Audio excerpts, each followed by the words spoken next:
Yes, indeed. Ladies and gentlemen, you know what time this is. This is WeatherBrains, episode number 641, the pre-show. Marvelous, magical part of this program where we do three things. We share boring personal stories, sometimes excessively boring. We share humorous anecdotes. And often we say outrageous things. So, Brian, how do you want to start?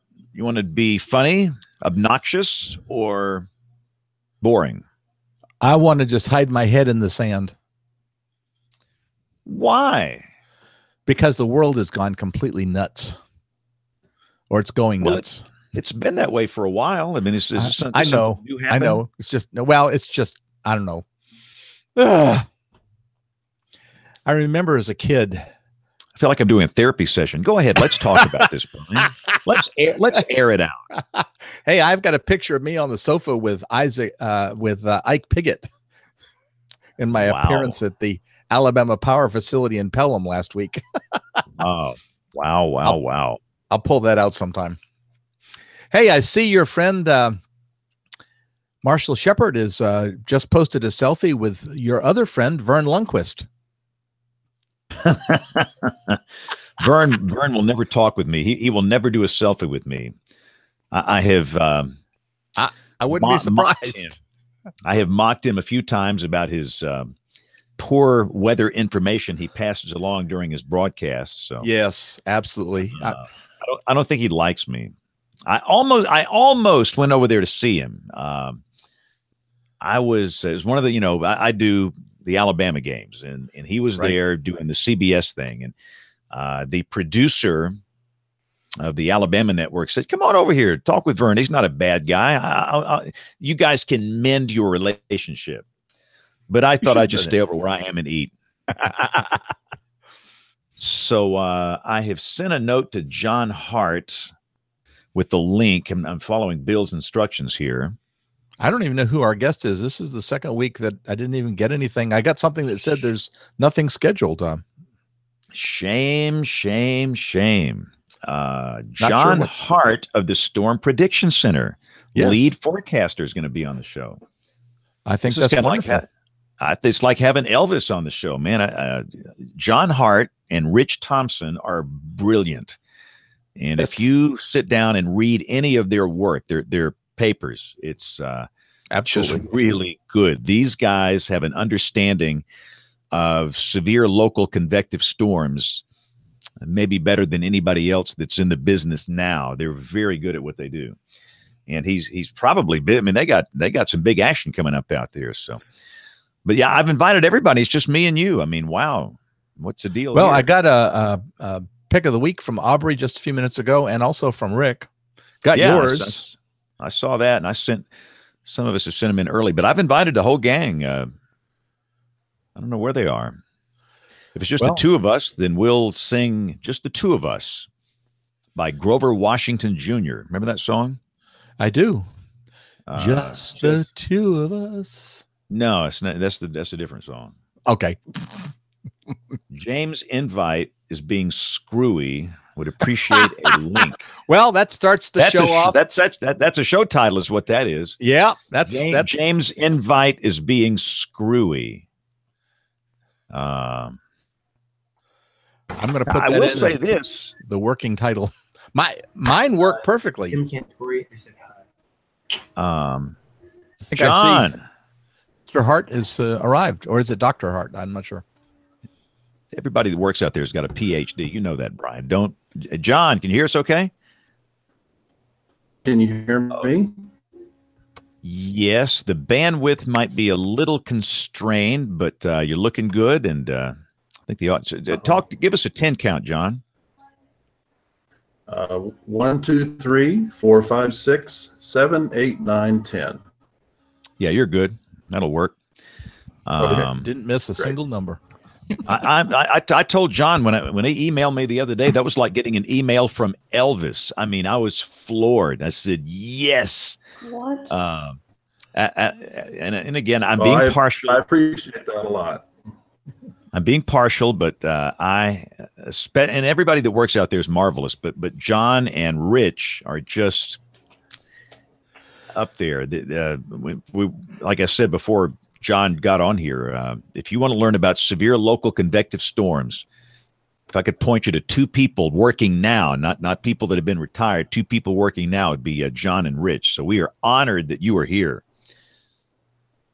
Well, I'm very glad to be here, and I appreciate the words. I don't deserve them, but nevertheless, I appreciate your sentiment there.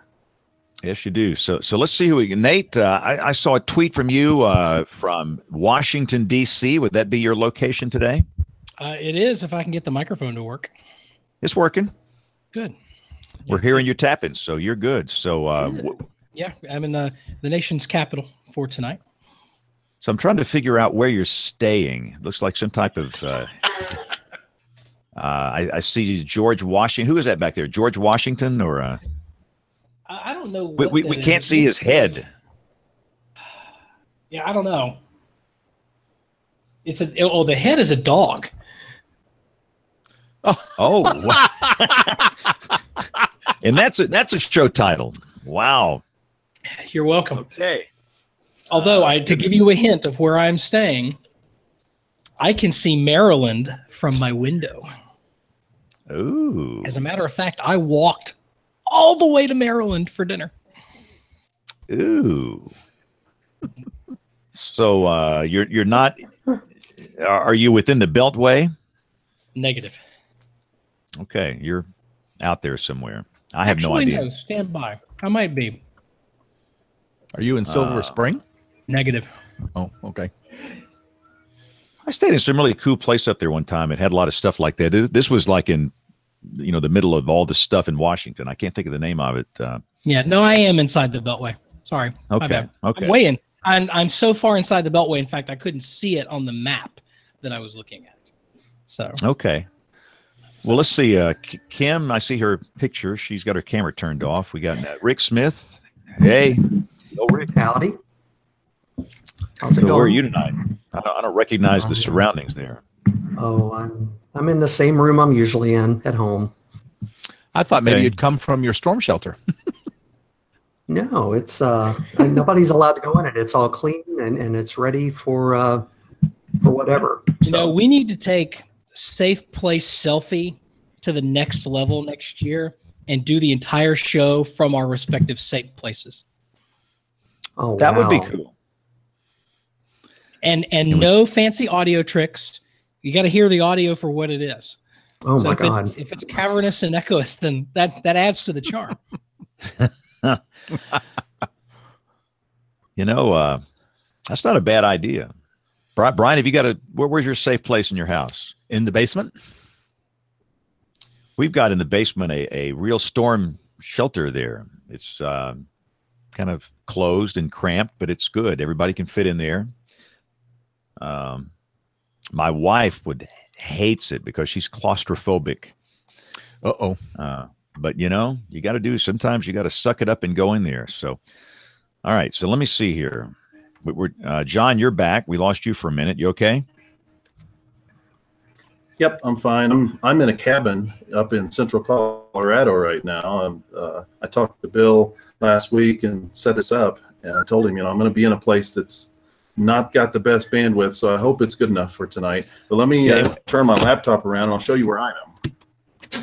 Oh, good.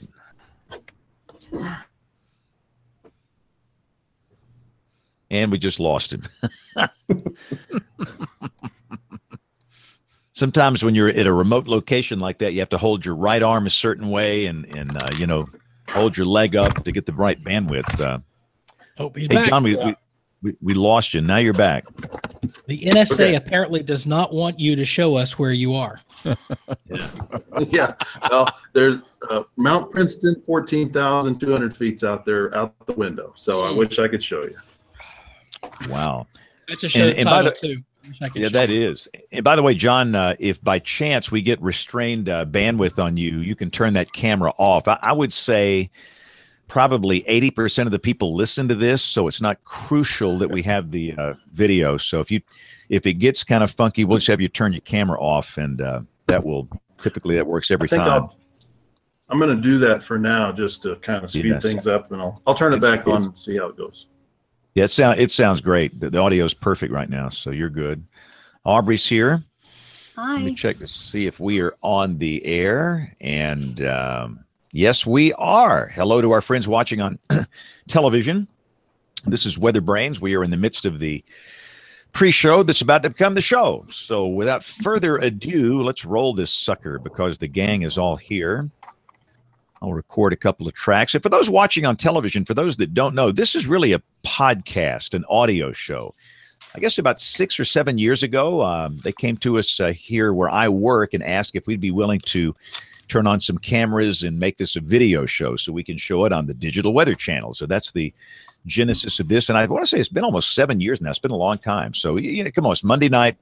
Things are nice and quiet here, so there's nothing on the radar, so we are good to go. So let's start this sucker. You know who we're missing is Kevin. Let me invite him one more time. Invited him once, but let me just be sure he's got the invite. And Kim needs another invite. Okay, stand by. That's because our first one was Screwy. Screwy. That if you missed it, that's going to be probably our show title. I've invited. The dog is also in the running there. Yeah, and I did mail Be the Kim show title every week. Yeah. I did mail Kim the link, so she should have that. So let's go here. We are recording, and here we go in 5, 4, 3. Let me get the volume turned up. 5, 4, 3, 2, 1. Okay, this is WeatherBrains episode number 641 for April 30th, 2018. This is the weekly show all about weather. We thank you so much for taking the time to join us this week. And look who's back, old Brian Peters. Brian, you were AWOL last week. Where were you? 50-cent beer night at Hooters or what? I wish it was something that exciting. No, I had issues with AT&T Uverse. No. Yes. Bandwidth problems? No. It wasn't bandwidth problems. It turns out there were a couple of issues, one of which, and you'll appreciate this since you're an electrical engineer person, they had found some resistance on my line, a spurious electric signal. So anyway, you're trying to steal Wi-Fi at home, Brian. You're already paying for it. You don't have to steal it at home. I know, but when it doesn't work, I have to steal it. It's very interesting. When I turn Wi-Fi on my desktop here on the second floor of my house, I'm not kidding you. I pick up 16 signals. Don't connect to the one that says FBI van. No, that one is not the one I connect to. No. That's another show title. That's the voice of Nate Johnson, who works with NBC Universal. He told me I can't say O&O. I don't even. What is it? So what's your title, Nate? The Director of Weather Operations for the OWN television station group. The owned television station group. Now, yes. So what is the official entity? Is it NBC, Universal, Comcast? I think my paycheck says NBC Universal Media, so that's the official entity for me. But we also can buy Comcast stock, so they're in the mix somewhere. And you are in our nation's capital or nearby this evening. I'm just barely inside the nation's capital. I walked to Maryland for dinner tonight. So you and I, in this public knowledge, you tweeted this. You visited WRC channel number 4. That's right. How are things going at channel 4? I'm pleased to report they're going very well. They're looking forward very much to Weather Day with the Washington Nationals on Thursday. Going to have some presentation, about 2,000 school kids. They're ahead of the game that afternoon. It's a 1 o'clock first pitch. And they'll have about 2,000 students for an hour or so before the game to talk about the weather and get them excited about science and the atmosphere and everything. And it's going to be 90 degrees. Could be the first time we hit 90 in the nation's capital since, I think we figured about 7 months, give or take. Wow. Well, very good. We'll talk more about that later. Channel 4 is the home of Bob Ryan, who is one of the legends in this business. He worked there for a long time.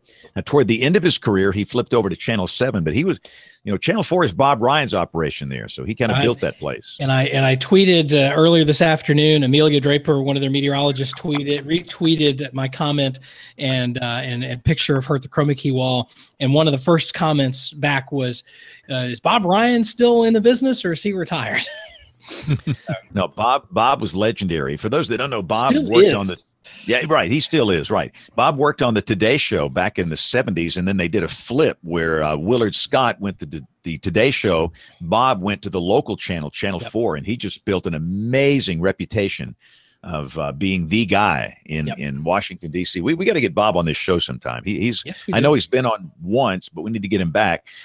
So let's see here. Aubrey, the lovely Aubrey Urbanowitz in Harrisonburg, Virginia. Are you looking forward to a warm-up? So looking forward to the warm up, and Nate's just down the road from me, so just a couple hours away. Yep. I can't walk to West Virginia from where I am. but- Nope, not quite. could. But but there's you're a one- well, yeah, there's- I could there's if I probably had a enough spot where you time. could. Yeah, so it'll be really nice. We've had a nice weekend. Sunday was a little cooler, and but yeah, this week will be a nice treat. No one will be mad at me anymore. Is my video camera flashing? No, you look good. Look Okay. good, sound good. Does it I- look I like it's have- flashed? I have seen it flash from Okay. time to time. I'm not wondering if we may have a failure on our webcam because we've been having some Max issues, and they supposedly maybe traced it back to the camera. So if the camera goes down, we'll go full audio. We'll just do audio. That's fine. Kim, welcome back. You were out last week. Hope you're doing well. Thank you. Yeah, I'm doing a whole lot better. Last week was a little rough. There was an illness that affected people's voices going around the weather center, and I unfortunately got that in the one day I was back after doing an IWT out in Colorado. Came back to the weather center for one day, got the weather center bug. It was enough, and was sad to miss you guys last week, but I gathered that it was a wonderful show and very excited for a great one this week with all of you. It's going to be a good show tonight. Rick Smith, did you get this thing going around the weather center out there? Oh, Rick. Oh, yes. I'm having some. Uh-oh. We're all You see having it. technical Oh, no. issues. Well, yeah, safe from Yeah, it on the second floor, but no, knock on wood, I didn't get it.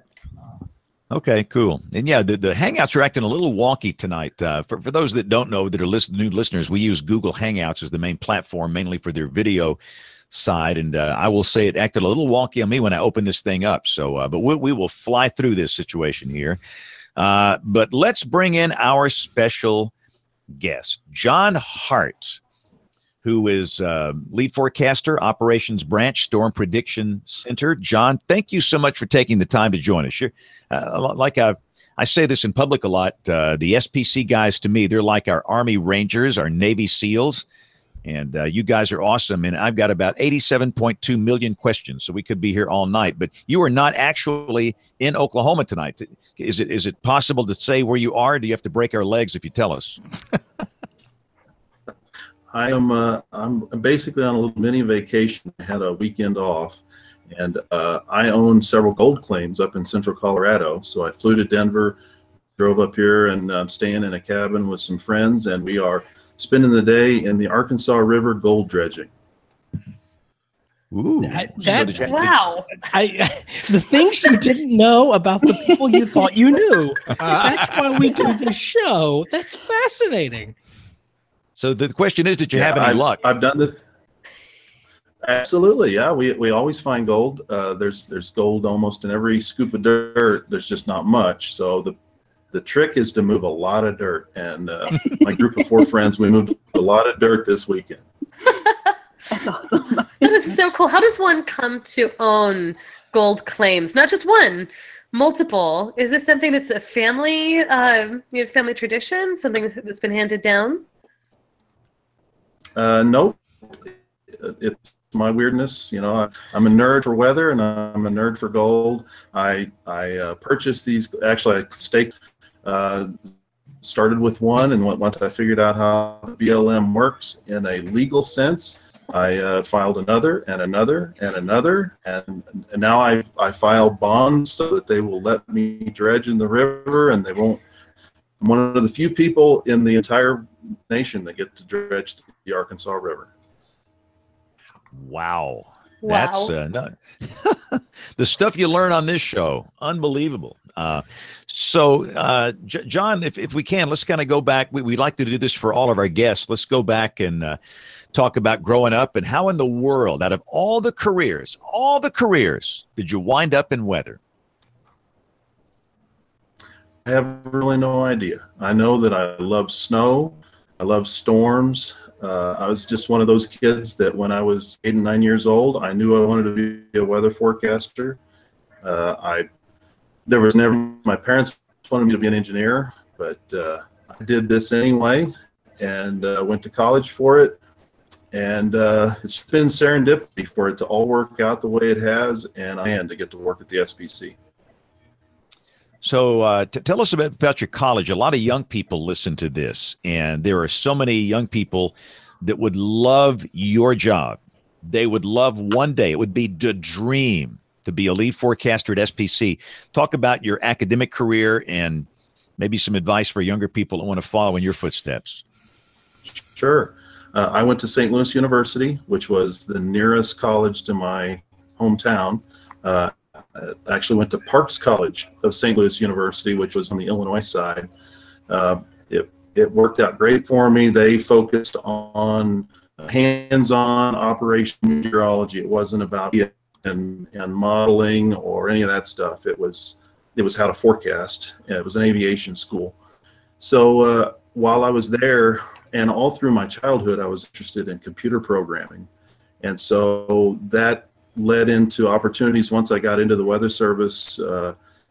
Different people had ideas.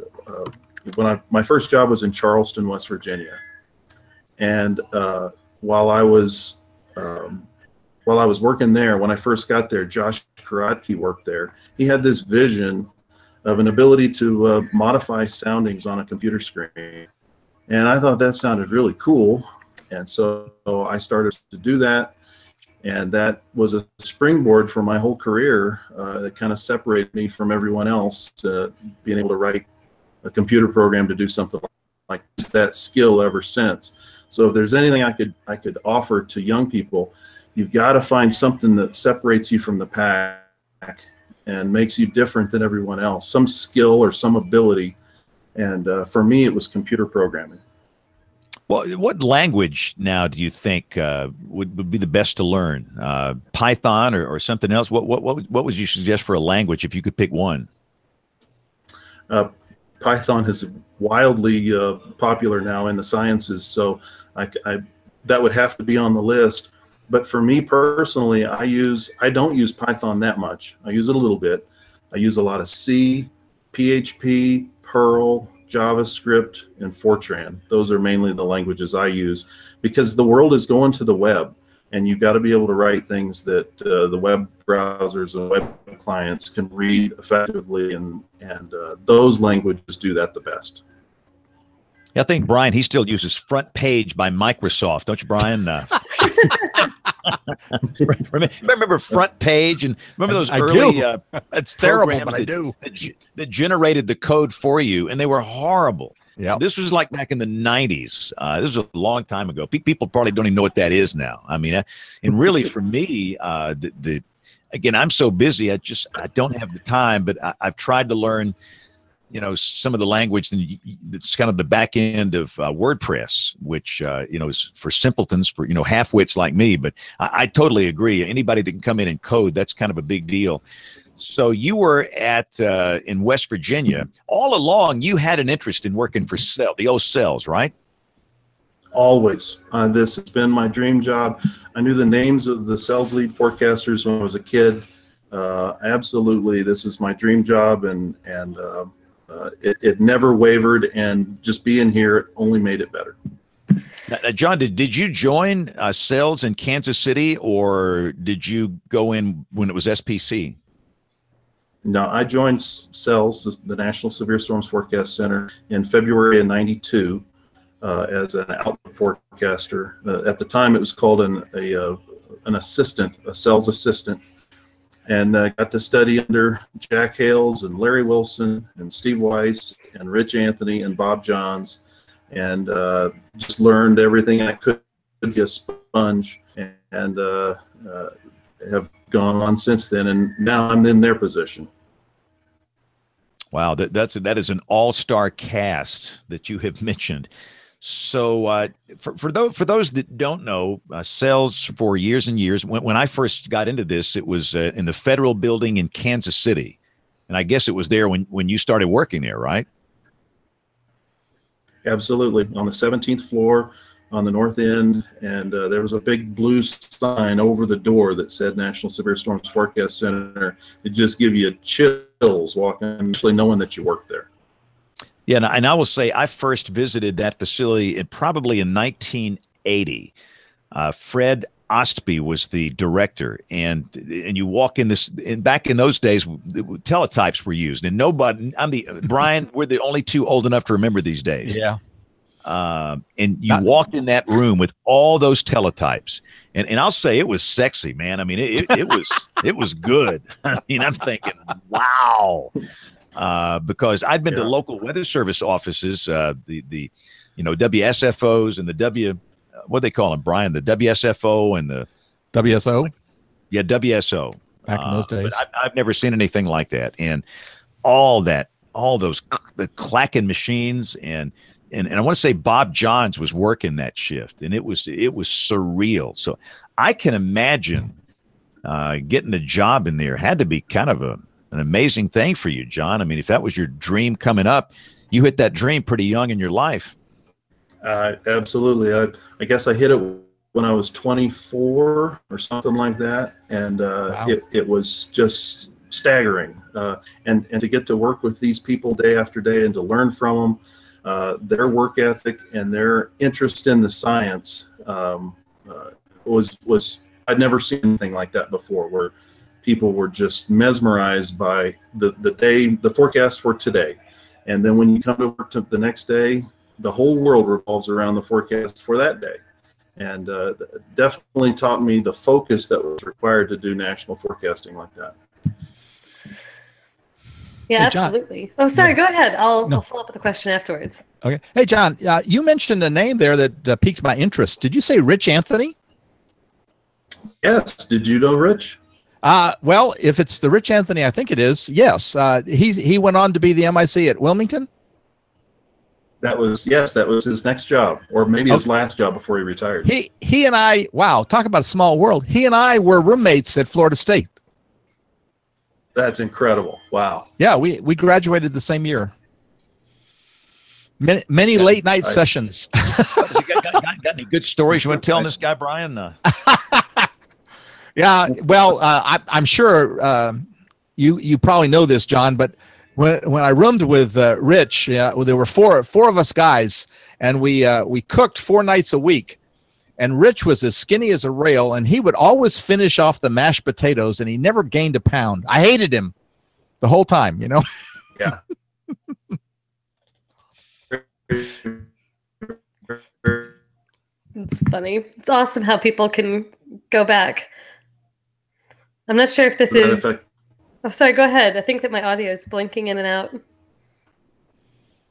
Yeah, and again, for those that don't know, John is out in a fairly remote area of Colorado, digging for gold out there. So the bandwidth is a little questionable. So that's the reason we don't have, for those watching, we don't have video coming from John's camera. We're kind of saving the bandwidth for the audio. So I think it faded out. But Kim, go ahead. He should be able to hear you now. Yeah, great. Thank you, James. So I was just going to say, John, I'm honored that I had the chance to get to know John a little bit. This past summer, we shared some REU students. It's a program called the Research Experiences for Undergraduates program run through the University of Oklahoma. And we had 2 students that worked with John, and then another, at the time, SPC forecaster, Ariel Cohen. And I loved getting to see a little bit of your research world. So obviously you have your hands in operations, but you also have earned a reputation as an innovator there at the Storm Prediction Center. What we were working with was a tool you'd helped to create called the Scram model. I'm wondering if you can talk a little bit about what some of your bevy of projects are that you're working on with our audience now, and then I'll follow on to ask you a little bit tougher question I want you to think about with what's your favorite project you've gotten to do with the SPC. But right now, I'd love you just to highlight what are some of the things that you do on your research time, not just in your operational time. Well, thanks, Kim. I've enjoyed getting to know you too. Ariel talked a lot about you before we got to work together, but I will say that first terrible. So just start talking amongst yourselves if it goes out again. I've had the pleasure of doing a lot of research at SPC, a lot of different projects, a lot of things that never got published because I didn't think it was worth it. But SCRAM is definitely something I feel very strongly about. I think it could be at least a part of the future of short-term severe weather forecasting. It basically develops short-term probabilities of severe weather based on the environment of right now and where severe might occur in the next 2 hours. And so the biggest projects right now, in the past, there was this SHARP workstation, the sounding analysis system, that is a version of it is in the AWIPS system that the field has received. The one we have is different than the one in A, similar. The mesoanalysis page that's on the SPC website is something that I was pretty integral in developing. The Her browser on the SPC website, I wrote that. There's been a lot of different projects that I've really been lucky to be around the right people at the right time and had us use. In terms of the one I enjoy the most, SHARP. I got a lot of miles out of the SHARP program. That's how I got to SPC. So I have to say that would be my favorite one. But more recently, I put a little thing within the office that lets us compare all the different models, and so you can just see all the different time periods and such. And it's nice for me to see a program like that over and over. The best thing I can do is build something that a lot of people use. That's probably my most favorite now. That's wonderful. It's got to be so great working at that interface between operations and research. And I know that your audio has been a little bit fuzzy, but the gist of what you were talking about are all of these tools that you've created that have been actually applied into operations, like put into AWIPS, or that are getting a lot of use in other places. And is that sort of the niche that you feel your research interests always fit in? Was this trying to develop things that would help the everyday forecaster to do their job more effectively? Definitely. I look at myself as a craftsman. My dad was a carpenter, and I actually look at myself that way too, only with data and programming. And I love the idea of building things that other people find useful and valuable, and over and over and over. I'll build it once and they'll use it lots of times. Hey, John, talk about the transition from sales in Kansas City to SPC in Norman. How smooth was that transition for you? Pretty smooth for me, but the office went through, there were a lot of people that didn't want to go they didn't want to move from Kansas City. Their families lived there. Their kids were in school. They didn't want to move. And so it resulted of our office. And so for several years, it hurt. We really lacked experience and so forth. But that transition brought in some really good people in Utah a lot. He was one of those that if we hadn't moved, we wouldn't have had all those vacancies, and he wouldn't have arrived, along with Bryn Kerr and Mark Darrow and Steve Goss and Jeff Peters and Greg Dial that came in during that transition period that are still with us. So it hurt, but at the same time, it was really good. Out of all of the events that you have worked, what would be the most memorable? April 27th, 2011. That's a once-in-a-career crazy event. I worked the day shift, and I ended up issuing several of the big watches that were pretty important that day. It will be very surprising if I work another event anywhere close to that. Yeah, I think, Brian, we can say the same thing for us. Now, Brian and I are old enough to have lived through the super outbreak, but I was in high school in 1974. Brian, of course, had been working for the Weather Service for 20 years back then, right, Brian? Not quite. And I was removed. I was in Fort Worth at the regional office, so I actually got to sort of, what would you say, coordinate the various and sundry teams that went out after April 3rd and 4th, 74. So that was, it was kind of seeing it from a different perspective, that of the regional office. But it was John, quite an event. But John, if you would, go through that day. You worked the day shift in the middle of this hellacious tornado outbreak, generational. Describe your day that day, from coming into work and when you got into the chair and you started issuing these boxes and things started to happen. Just kind of go through the day. I remember for sure who I was with. I know Bryn Kerr was on shift and Chris Broyles. I think Greg Dial worked with me. And there was morning convection there along the Tennessee-Alabama border.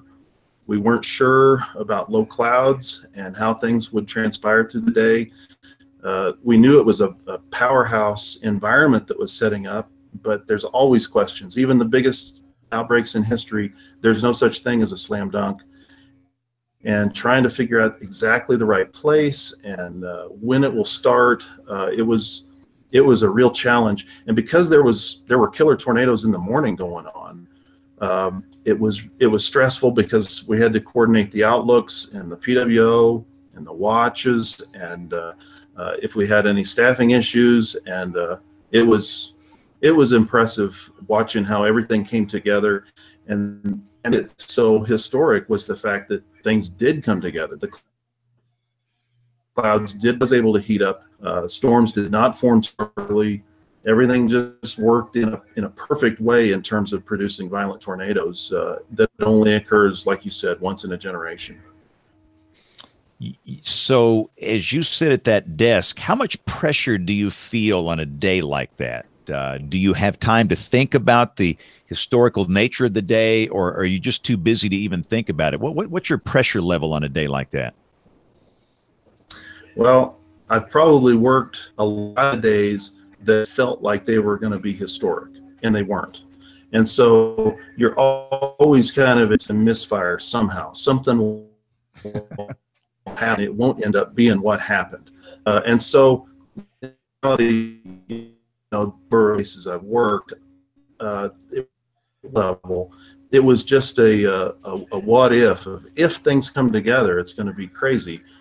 And so there is a pressure. We all know that when we have a high risk, the whole world has their magnifying glass on us, trying to figure out if we're overhyping or if the wrong states are listed, or if we're going to go with the watch too early, or are we going to go PDS? There's always these questions that are out there. And we do feel those pressures. And on that particular, all you could do is just ramp it up. It was issued for the state of Alabama. I just pegged all the probabilities. And I think it's the only watch the SPC's ever issued that we did that.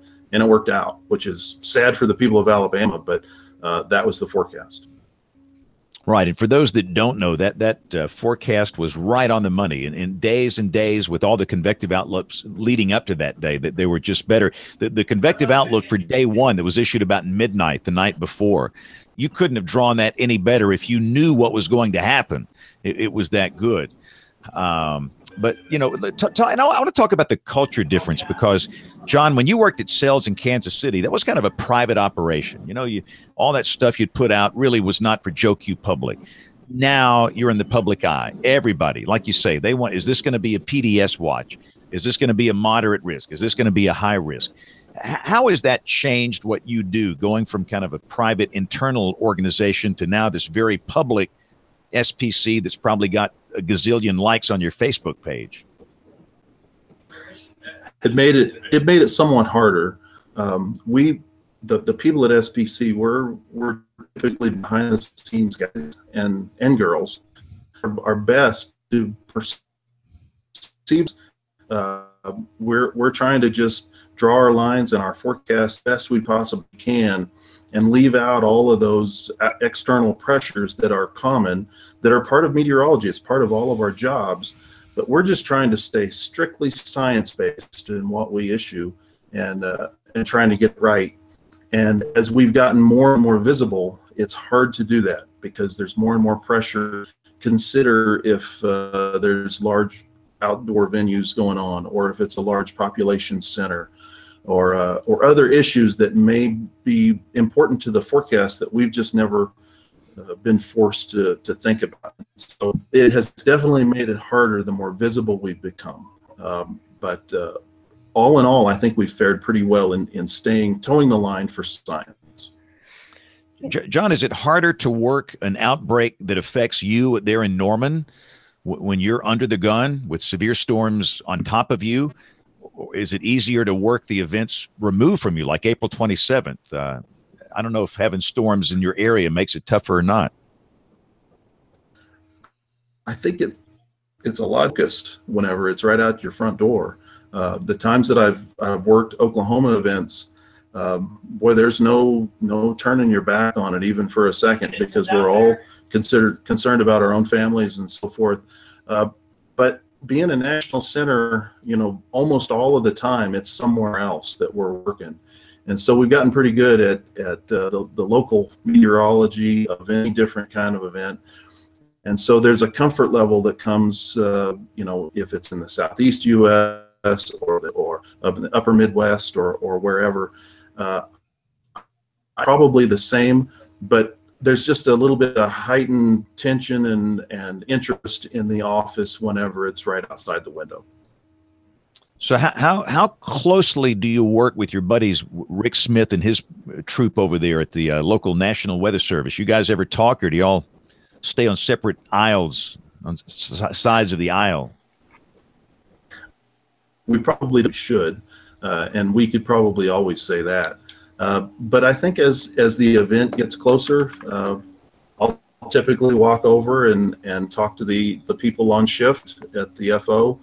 We'll discuss the best way to handle things, and if it seems like the right time to issue a watch, and we move forward like that. So I won't say. Yeah, can you hear me?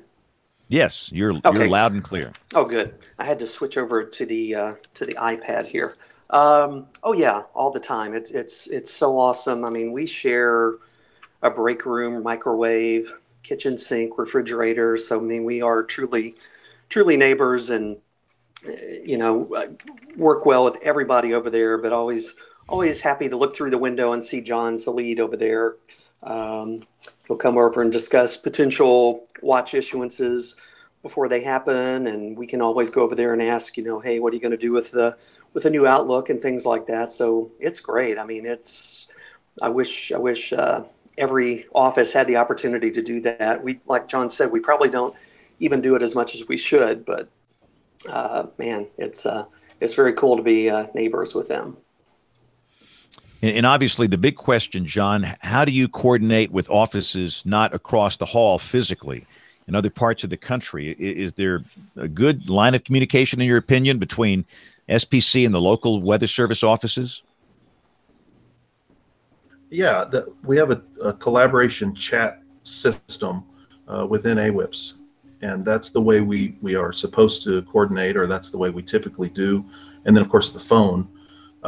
Once again, I'm not going to say we do it enough, but nevertheless, I believe it functions pretty well for most of the nation. There are a few friction places where we can probably improve on both sides of the aisle, but in general, I think that we do a pretty good job of telling people ahead of time what we're planning and taking input from them on how we should adjust. And when it comes to the watch, the collaboration process is integral. We have long conference calls. Everybody speaks their mind. We try our best to make sure everyone buys into the watch and has the counties in the watch. And it's a lot more collaborated process than the Outlook is. And again, for us down here, Brian, the 800-pound gorilla in the room is that some of the local offices down here have started to do their own thing in a way, and where their outlooks don't match the outlooks issued by John and his crew. Mm-hmm. And again, the local office here, Kevin Laws and the Sioux and the meteorologists are fantastic. I'm not criticizing anybody. Everybody knows their stuff, and they're very good. But I guess that for us, Brian, it's hard when SPC puts out an outlook, and then the Weather Service in Birmingham puts out an outlook, and they're not the same.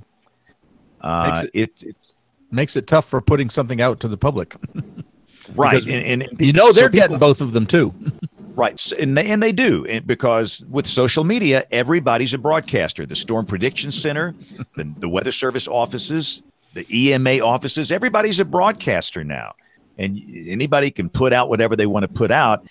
And I'm a big believer, and I hope that Kim would agree with me, because this is her deal, is that a simple, unified message is important. And so the first question I get, well, who am I supposed to believe?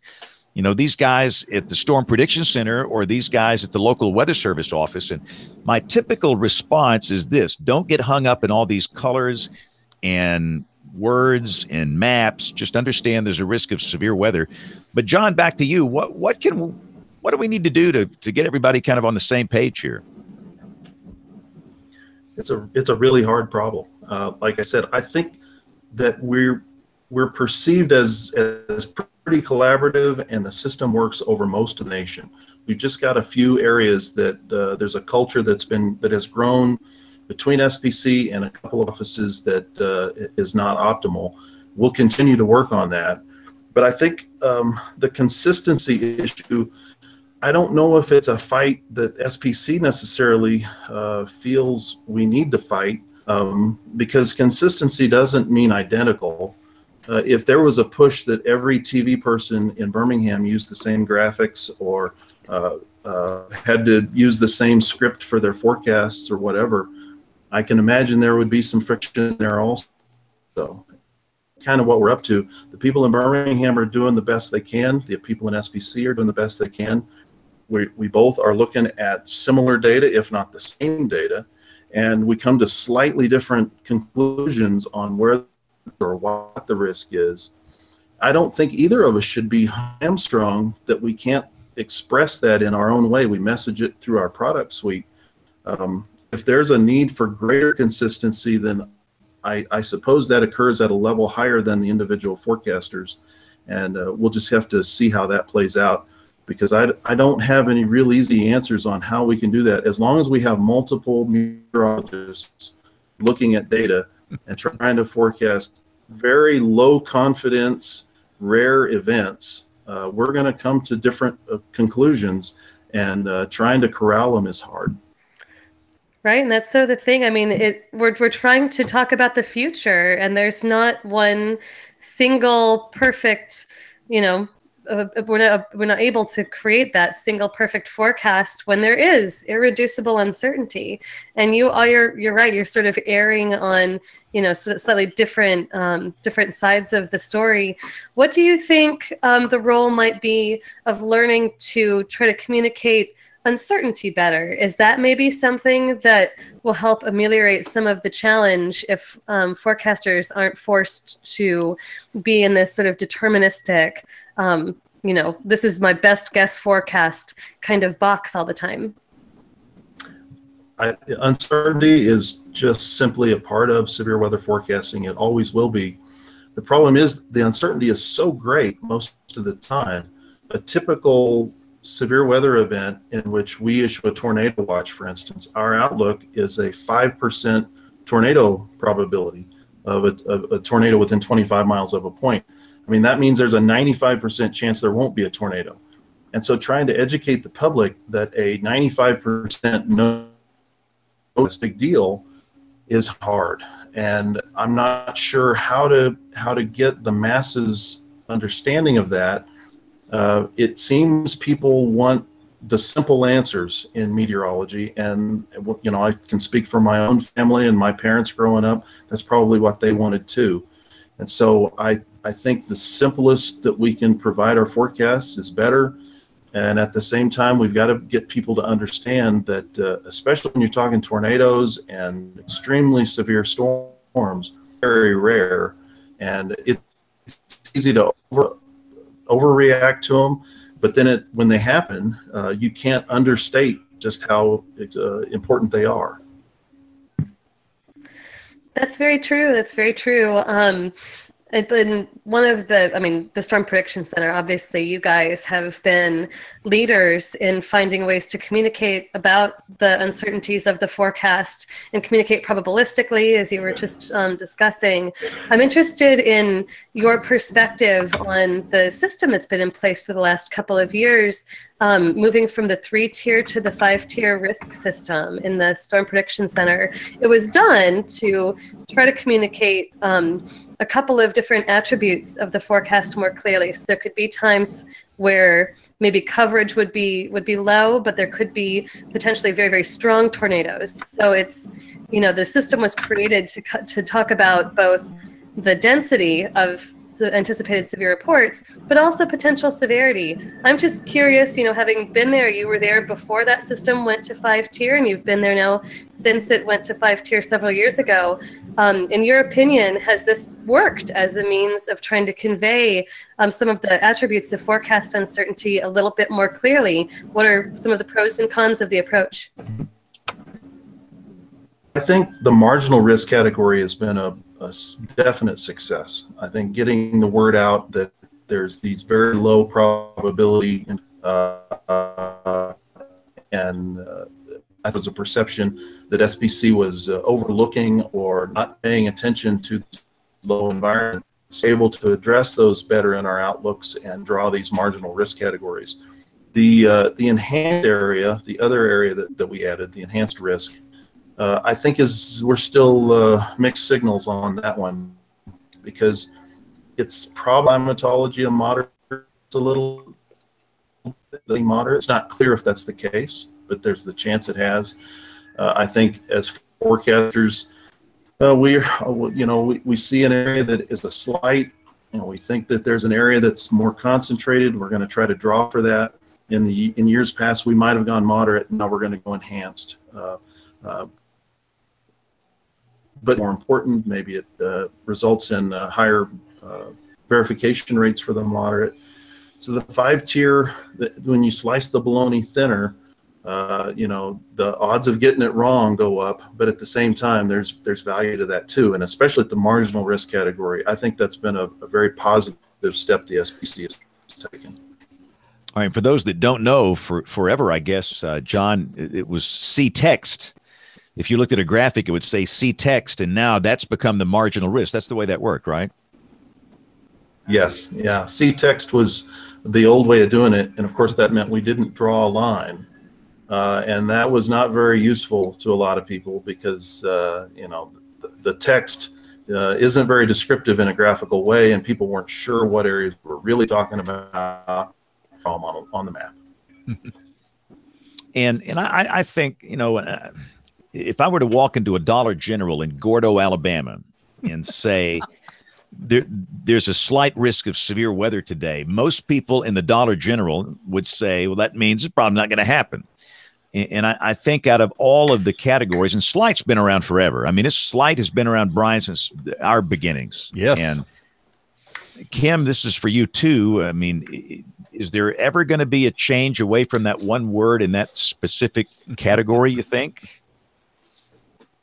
I'm not so. You think about, we've been doing this for 30 years, and if we can't educate the public on what a slight risk is, then we have no hope.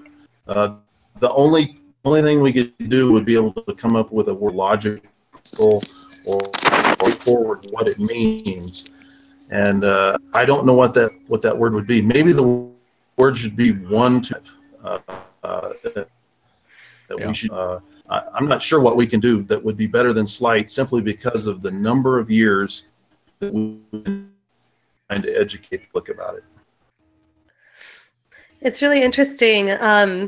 the same argument has been put forward for the watch warning conversation, even though there are some who don't necessarily completely understand the difference between the two terms. It's been argued, I think, very successfully and very compellingly that there is a large fraction of the population that has adapted to it, especially in our emergency response infrastructure. And there are even, laws and other kinds of legal trappings that are associated with the terms. And so changing them, it isn't as trivial as it may seem to change a term, especially something that's been around for a very long time. Just in a survey of federal agencies, the HAZSIMP program, when they were looking to see, well, how deeply embedded are the terms watch, warning, and advisory, they found that federal agencies across the entire government had responsibilities to enact when these terms were used. And so it's very, very complex.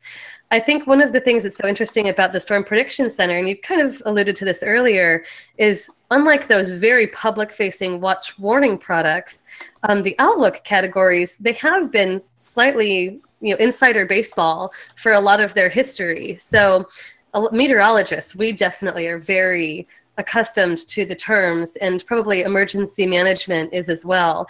I'm actually interested in the perspective of our broadcast folks. I think, Nate, I see you there, and we might have Aubrey there. I'm interested to know, what have you done with those terms over the years? Is that something that you were accustomed to communicating to your audience? Did you face any pushback from, your production staff on using those technical terms?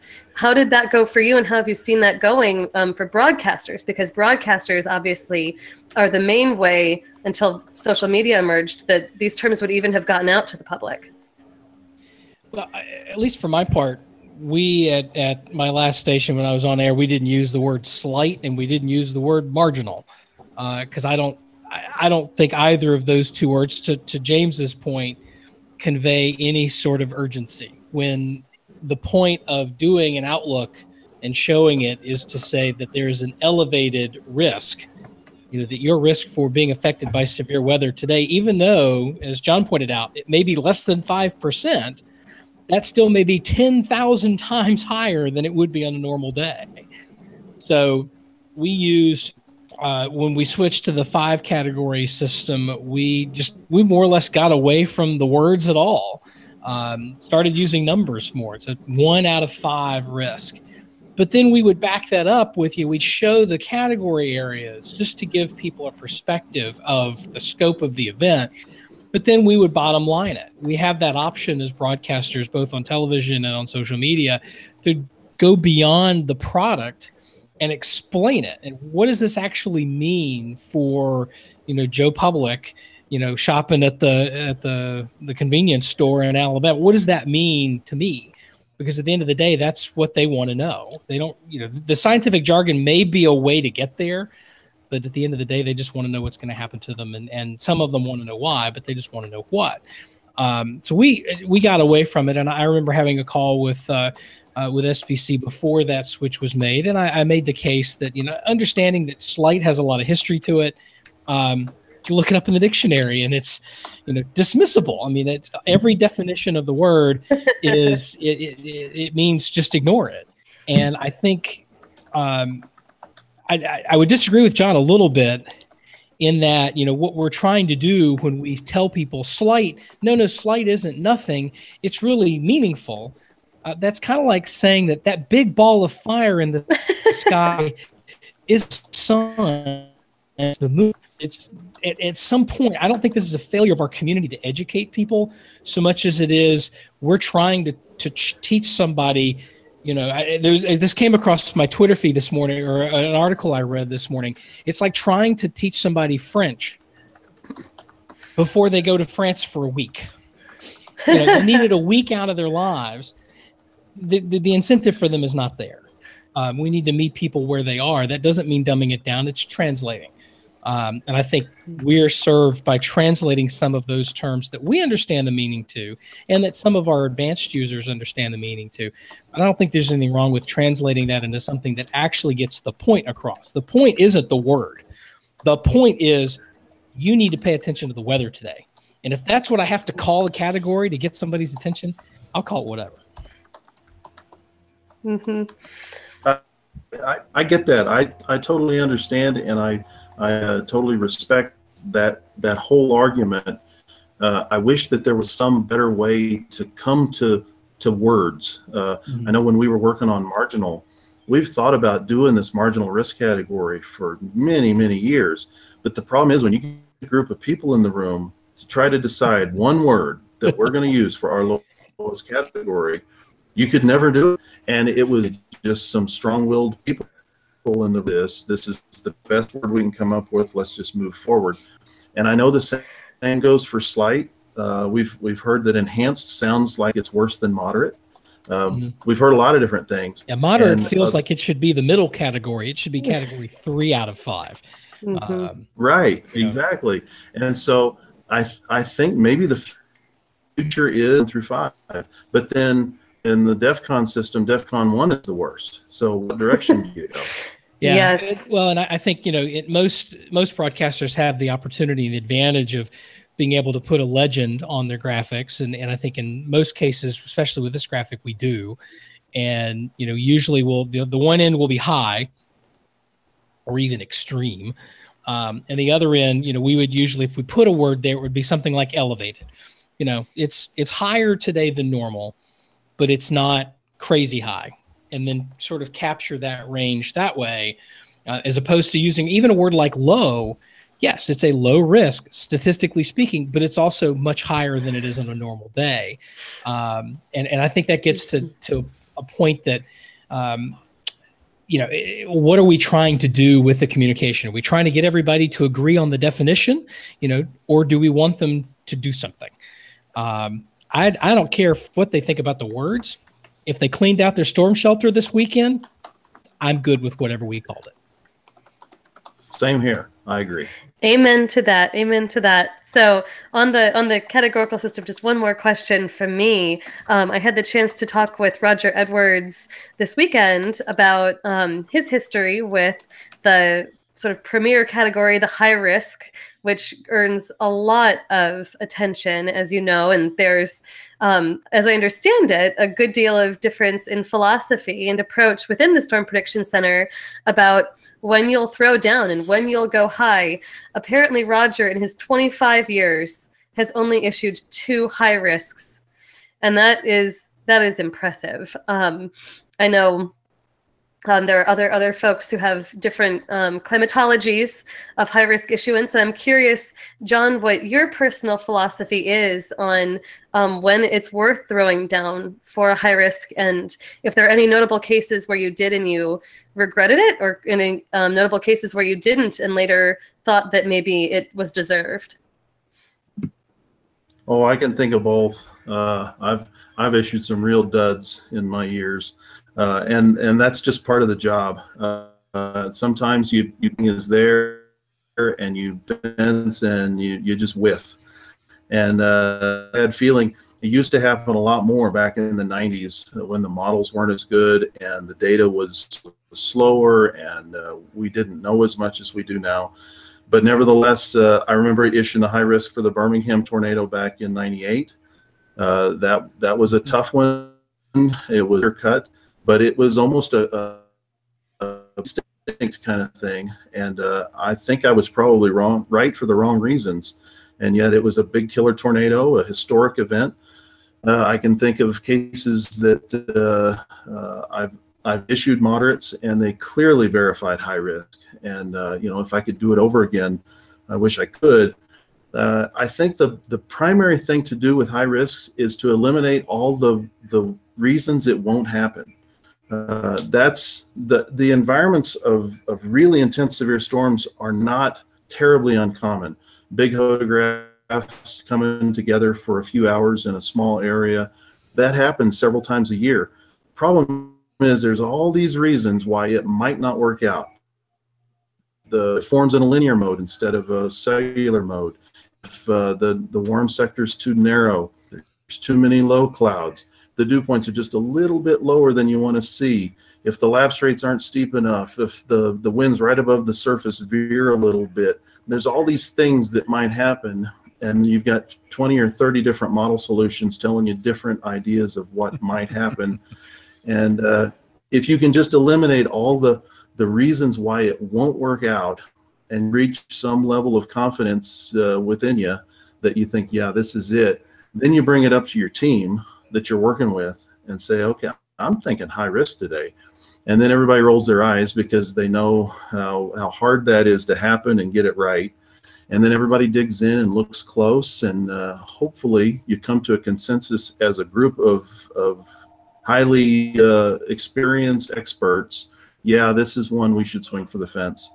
And I think over the years we've gotten better at it, but it's tough work. My dad was a carpenter, never say that my job is hard, but getting a high risk forecast right is hard.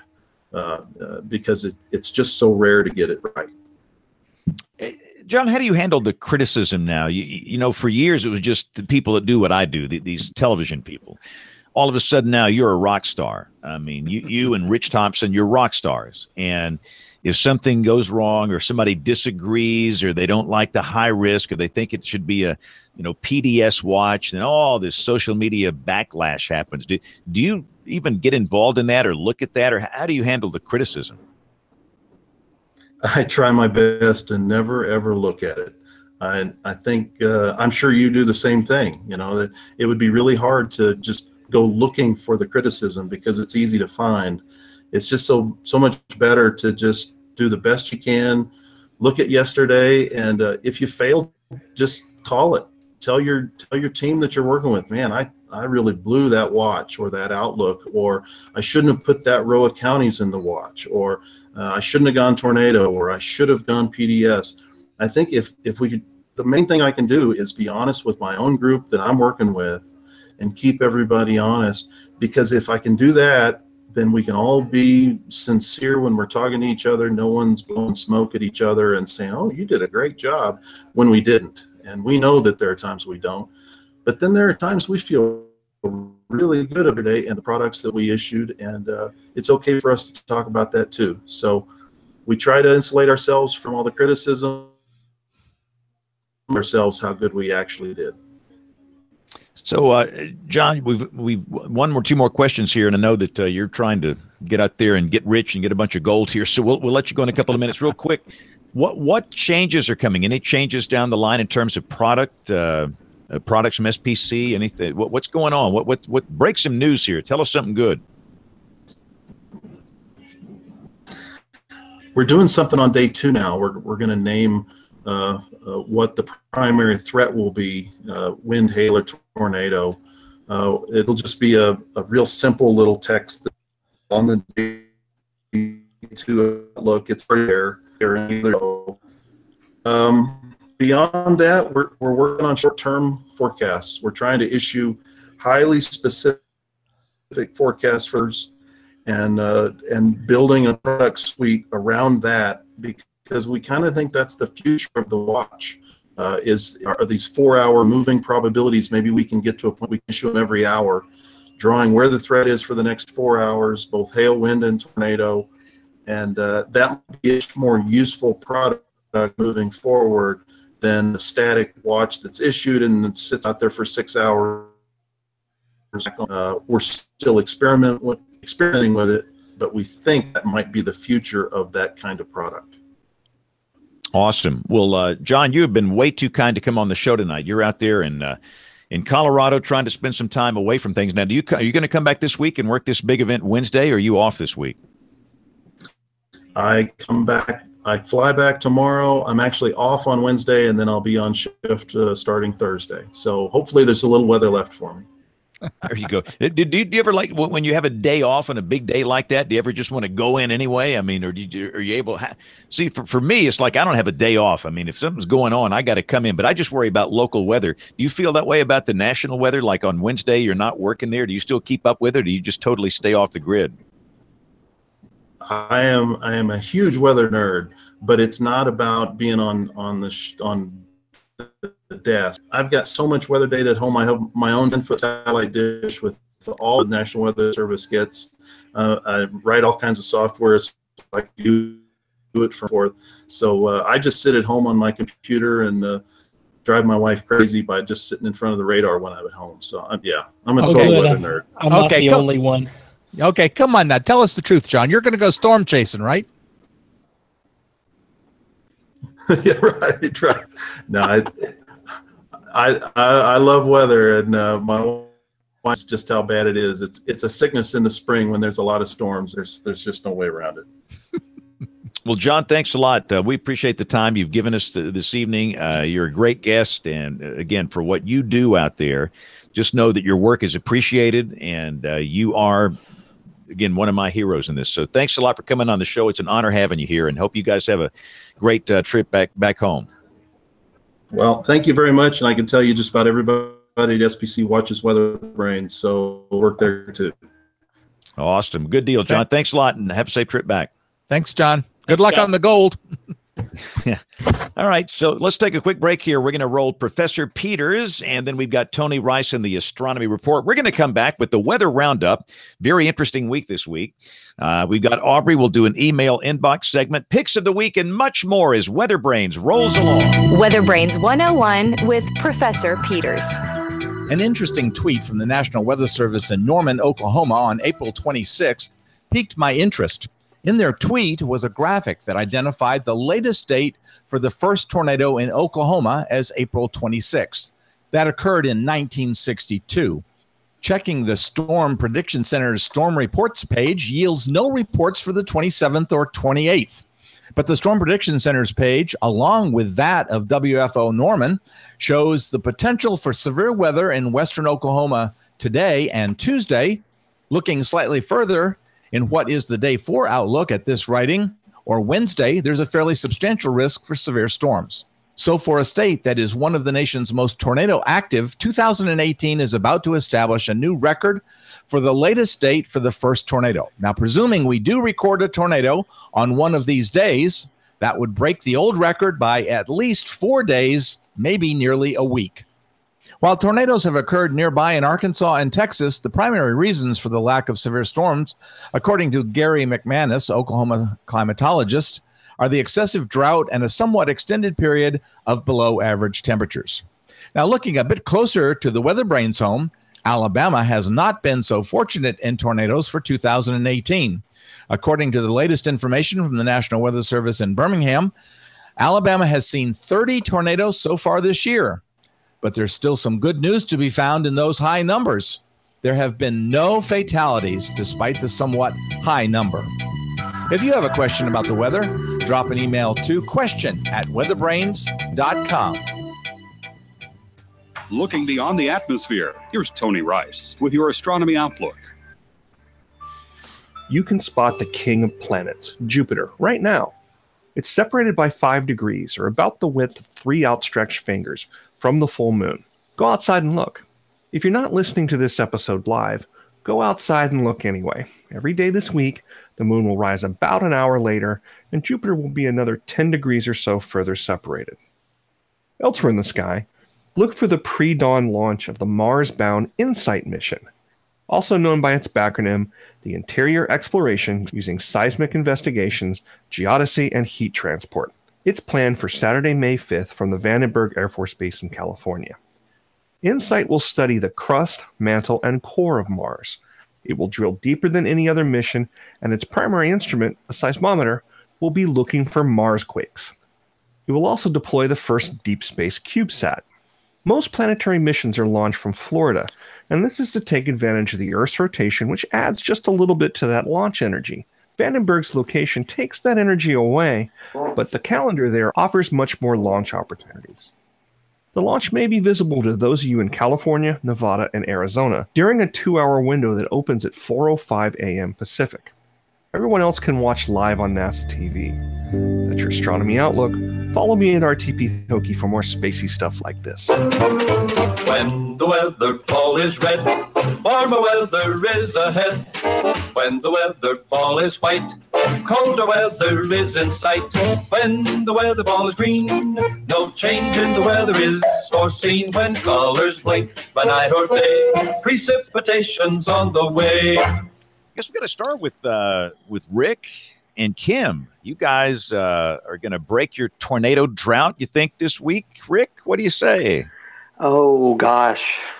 We should have asked John that question before he got off. But, I'll be surprised. If we make it till the end of the week without a tornado somewhere in Oklahoma, I'll be pretty surprised. Between Wednesday and Thursday, I think there's a pretty good chance there's going to be at least one tornado. So, April 26th was the old record for the latest first tornado of the year, and we've clearly blown right through that. But I don't see us making it through this week.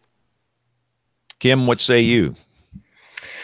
I mean, as much as my opinion matters next to the illustrious Rick Smith's opinion, so watching everything as it's evolved, I've actually been really struck by the narrowing of the forecast away from more central Oklahoma and then focusing more to western Oklahoma, and how that's been messaged out here. I feel, at least, that the alarm bells started sounding pretty early for this event, and have continued despite changes in the forecast that have really focused away from the metro area. I'm interested, Rick, in your perspective on how the media has been doing in messaging this event. I think the local media has been doing a really good job for the most part. I mean, there's always, bursts of excitement, but I've been very impressed. I mean, there's been people that have complained about some of the language used and how many times the word tornadoes on a graphic and things like that. But, I in my opinion, I mean, it's been handled pretty well. And yeah, the excitement, really the real excitement and using the outbreak word and things like that didn't start here at the local level. I haven't heard anybody here using the big scary words like that. That was started nationally. And so, yeah, I mean, I think there's a lot of uncertainty Wednesday. Wednesday is not one of those days where it's like, oh my gosh, pack up all your belongings and loved ones before you go to work. I mean, there's going to be severe weather, but there's a lot of question marks. All those things John mentioned about, all of those things are there, and we're looking at some things that, depending on what happens Wednesday, Thursday could end up being the big day for Central Oklahoma. So he talked about there not being a slam dunk. This is far from even being close to a slam dunk. And again, for those listening, we're doing the show on April 30th, Monday, April 30th, and there is fairly large enhanced risk on day 3, which is Wednesday, May 2nd. So that's the day just to clarify for those listening, that's the day we're talking about here. So, Kim, were you going to say something else? Yeah. Oh no! I mean, I think you really hit the high points. It's an event that has a great deal of uncertainty, and I think what I have been hearing has probably been some of the national messaging, but also people might be just carrying over the message that they heard from days before and holding on to that.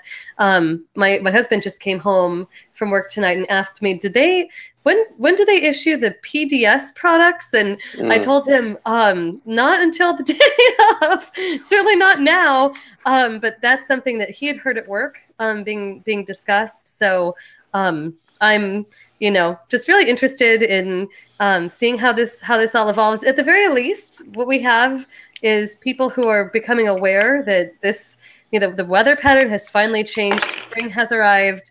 The trees, like just the last week or so, the trees all bloomed, and I mean, the signs of spring are around us. And the main message here is to keep on the forecast and keep watching it. We definitely will. Here at the house, we cleaned out our storm shelter. I think Rick, you also did. So we at the WeatherBrains crew are good to go with whatever happens. Whatever happens, yeah. And always it's really be interesting. Prepared. That's right. And it's really interesting because I think this tornado drought record thing has gotten tornadoes so much in the media and so much in the conversation. Oklahoma hasn't had any tornadoes, which leads to a natural headline. Will Oklahoma break their tornado drought this week? And then people see an enhanced risk, this big darker orange area on a map for Wednesday. Everybody's pointing at Wednesday and getting, I don't know. It's just, it's so fascinating to see all the little pieces of the messaging coming together. And I think a lot of people This reminds me a little bit of that April 26th, 2016 event where everything was super hyped up before it and people were just expecting Armageddon and a massive tornado outbreak. And we had tons of severe weather and tornadoes, but people were in that weird way disappointed that more didn't happen. So we'll see. We'll talk about it next week and see how it all turned out. Yep.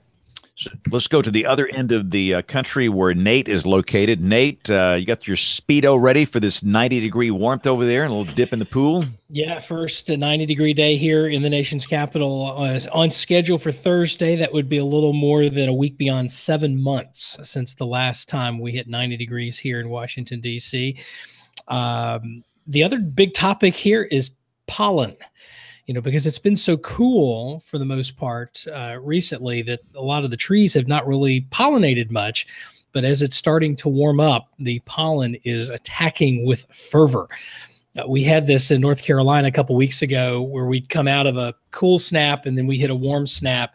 And to what the pollen graph was just, tick, tick, tick, tick, tick, tick, tick. And then all of a sudden it shot up.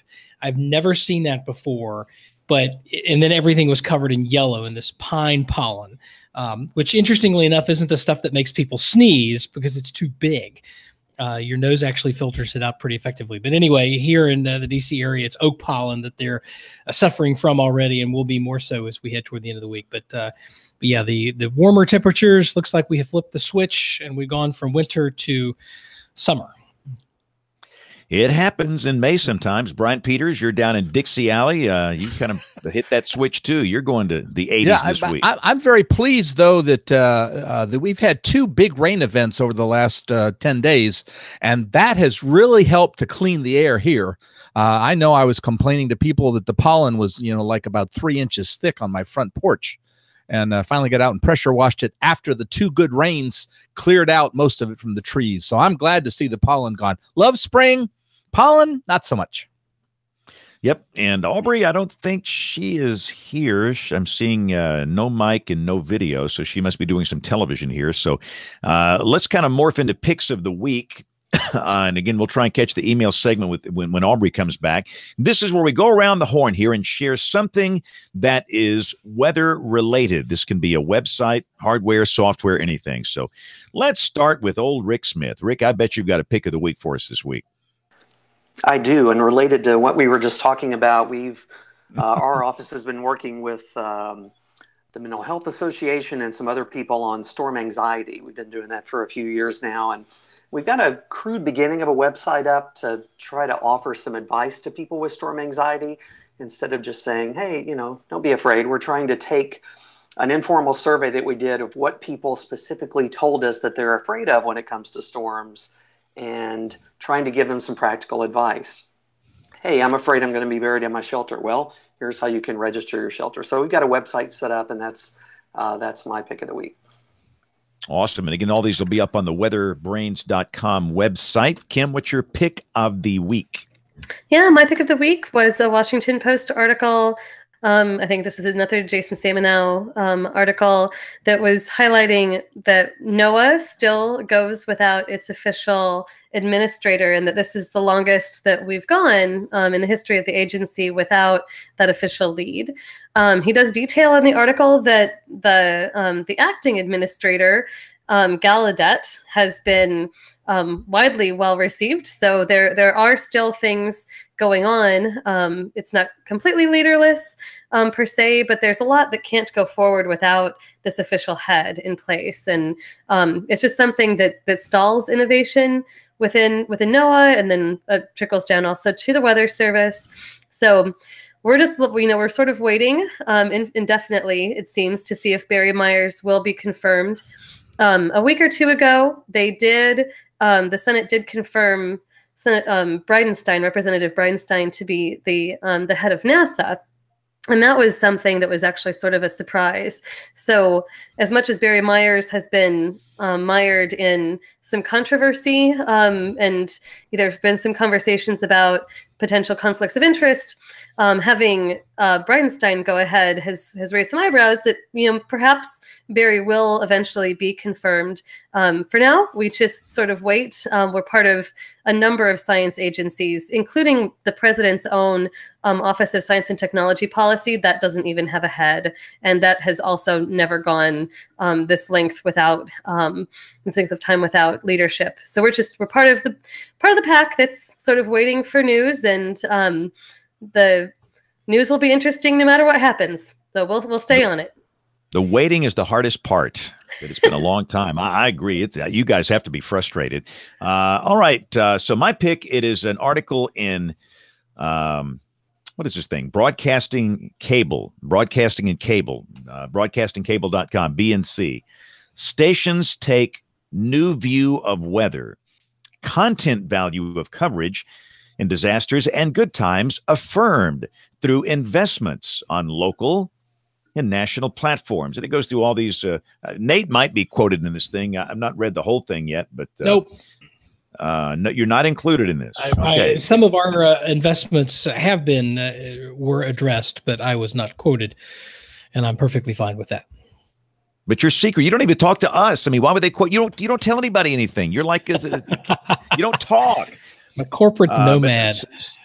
So just one example, it talks about how some stations are now into augmented reality graphics, where these graphics rise up from the studio floor. Are you guys into this yet, Nate, at NBC? We have some stations that are working with some augmented reality, and we're deciding as a group, how best to go forward with that. But we've seen as a matter of fact, one of our leading stations is our Houston Telemundo station.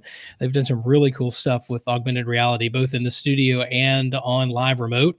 And we've got some augmented reality graphics as well at KNBC in Los Angeles, and got some other projects in the works on, how we can use it and use it effectively, and not just because we can, but to do it in a way that adds to the presentation and not just in an eye candy kind of way.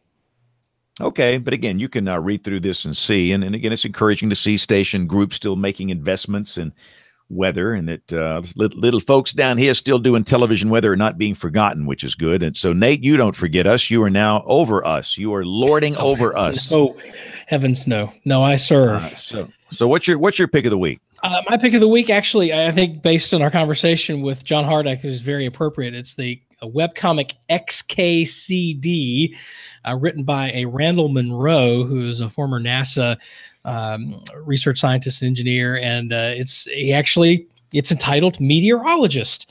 And just to give you a snippet of it, one blurb says, "How likely is it to rain this afternoon? It's a simple question, but I don't know the answer.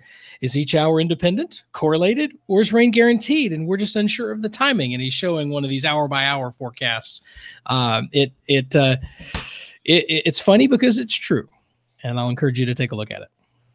Awesome. Aubrey just hung up on us. Who made her mad? Brian, what'd you say? Didn't say a word. Well, maybe you should have. So I guess we'll do an email segment next week. And again, for those that don't know, some of us are actually working during the show, and Aubrey is in the midst of doing several newscasts, and it can be very hard. I am blessed. I'm just doing one late newscast instead of two, like a lot of folks. Kevin has the same situation, but maybe she had an issue there at work. But anyway, we will come back and give her a long time for a long email segment next week. All right, Brian, what you got for us? Well, there's an important week coming up next week, and that's the National Hurricane Awareness Week. So I have a link to that, and that webpage has got a lot of really good information about being prepared for hurricanes and for other things inland. Awesome. So where's Bill Murray this week? Is he? He's flying somewhere. Okay. And he's Kevin. I think Kevin is kind of short-staffed. We will try and get him back on the show next week, but I have to go over there and do some television. So at this point, we'll do a wrap-up on this. And again, we promise we'll do a double or a triple email segment next week. Listen, we're on the air every Monday night at 8:30 Central, 9:30 Eastern. For those that watch, they're typically at live.bigbrainsmedia.com. But we know most of you listen, and for that, we are so thankful. And if you by chance listen via iTunes or the Apple Podcast thing, just leave a comment if you like us, you don't like us. And if you want to get us an email, we all see the email if you send it to email@weatherbrains.com. Our social media accounts are on the website as well, weatherbrains.com. So on behalf of the entire crew, I'm James Spann. Thanks for listening. Have a great weekend. God bless. Thanks, everybody. Thanks. Thank you. Great show. See Yep. y'all. All right. Good Thanks, evening. guys. You'll have a marvelous